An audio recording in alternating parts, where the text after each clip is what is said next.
Ako at ang fiancé ko ay 2.5 taon na kaming magkasama, at 5 buwan na mula nang ma-engage kami.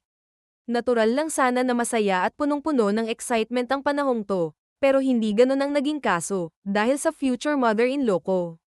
Ramdam ko naman na mula pa sa simula, hindi niya talaga ako gusto. Pero pinili kong huwag na lang intindihin kasi ang importante sa akin ay si fiancé ko at kung ano ang tingin niya sa relasyon namin.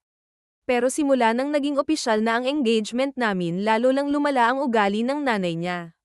Lahat na lang pinapakialaman niya, venue, flowers, gown, pati kung magkano daw ang ginagastos ng anak niya. At syempre, dumating na rin sa punto na mamamanhikan. Mixed kasi ang pamilya ko, habang sila pure Filipino. At mula pa lang sa unang pagkikita, hindi naging maayos ang pakikitungo niya sa mga magulang ko. Lagi siyang may pasaring, may halong pamimintas, at obvious na pinapahiya kami sa mga pagkakataong may ibang tao. Pero ang pinaka napuno na ako ay yung family brunch namin noong nakaraang linggo. Naroon ang pamilya ko, pamilya niya, at ilang kaibigan. Sa bawat pagkakataon, sinasamantala niya na bastusin ang pamilya ko, nagbibitiw siya ng mga nakakainsultong salita habang nakatawa kasama ang mga kaibigan niya.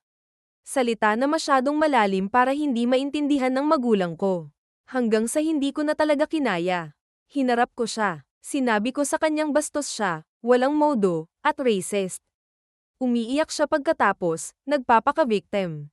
Lahat biglang tumahimik, pati si fiancé ko. Hindi agad nagsalita. 2 araw pagkatapos ng insidente, tsaka lang siya lumapit sa akin at sinabing hindi raw tama ang ginawa ko.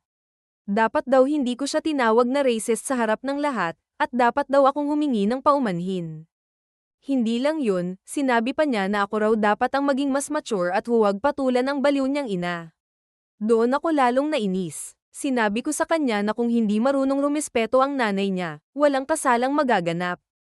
Pero hanggang ngayon, pinipilit pa rin niya akong humingi ng sorry, na para bang wala lang ang lahat ng ginawa sa amin ng nanay niya. Kayo, sino tingin niyo ang mali dito?